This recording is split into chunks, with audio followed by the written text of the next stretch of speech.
OBD de trouble code description technique résistance de chauffage HO2S, rangée 1 capteur 1. Qu'est-ce que cela signifie?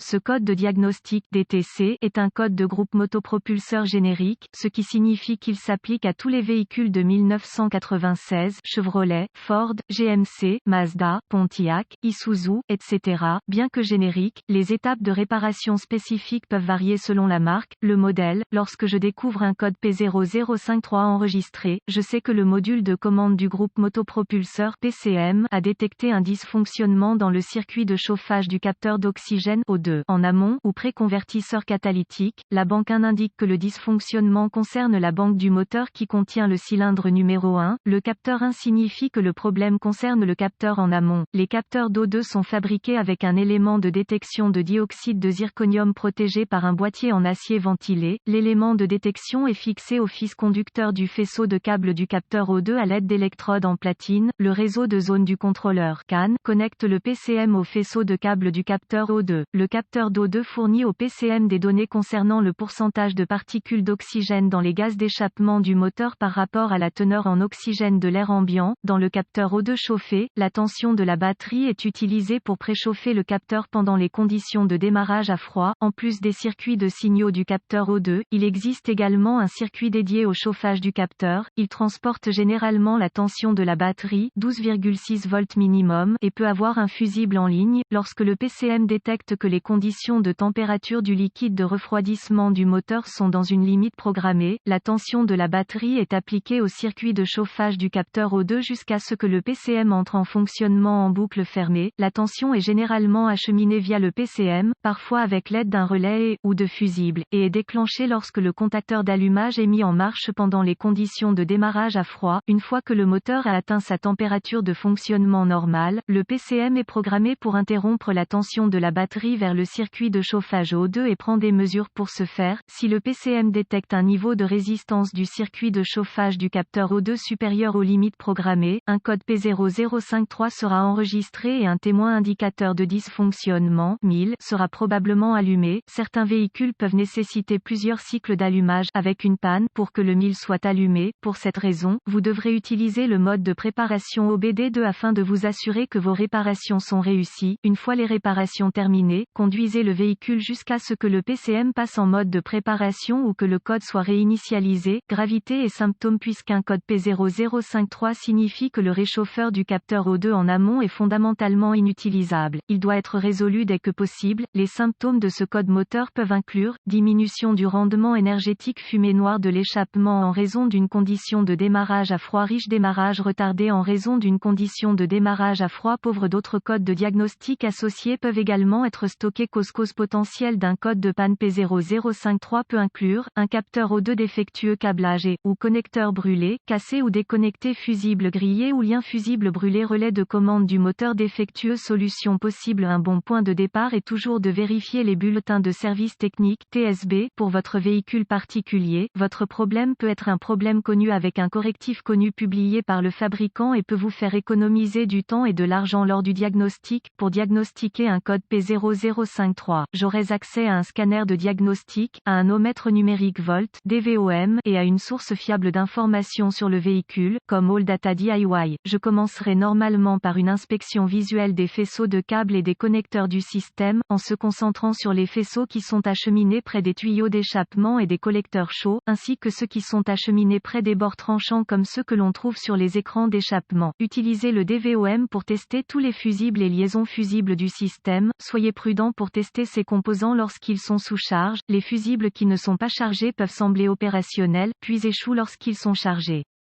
Le chargement de ce circuit peut être accompli en s'assurant que les résistances chauffantes O2 sont activées. Je continuerai en récupérant tous les codes de panne stockés et les données d'arrêt sur image. Pour ce faire, connectez le scanner au port de diagnostic du véhicule. Notez ces informations car il pourrait être utile que le P0053 se révèle être intermittent. Ensuite, j'effacerai les codes et testerai le véhicule pour voir si le P0053 est immédiatement réinitialisé. Si le P0053 est réinitialisé, assurez-vous que le moteur est suffisamment suffisamment froid pour permettre au chauffage du capteur d'O2 d'être activé, afficher le flux de données du scanner et observer les données d'entrée du réchauffeur du capteur d'O2, affiner l'affichage du flux de données pour inclure uniquement les données pertinentes afin d'obtenir une réponse des données plus rapide. Si le moteur se trouve dans la plage de température correcte, la tension du réchauffeur du capteur d'O2 doit être identique à la tension de la batterie. Un P0053 sera stocké si la tension du réchauffeur du capteur O2 diffère de celle de la batterie, en raison d'un problème de résistance. Connectez les fils de test DVOM à la masse du capteur et au fils de signal de tension de la batterie afin de surveiller les données en direct du capteur O2. Vous pouvez également utiliser le DVOM pour vérifier la résistance du capteur O2 en question. Déconnectez tous les contrôleurs associés avant de tester la résistance des circuits du système avec le DVOM. Conseils et remarques de diagnostic supplémentaires. Le circuit de chauffage du capteur d'O2 doit être alimenté lorsque le moteur est en dessous de la température de fonctionnement normale. Si des fusibles ont sauté, soupçonnez que le circuit de chauffage d'O2 a court-circuité à la masse.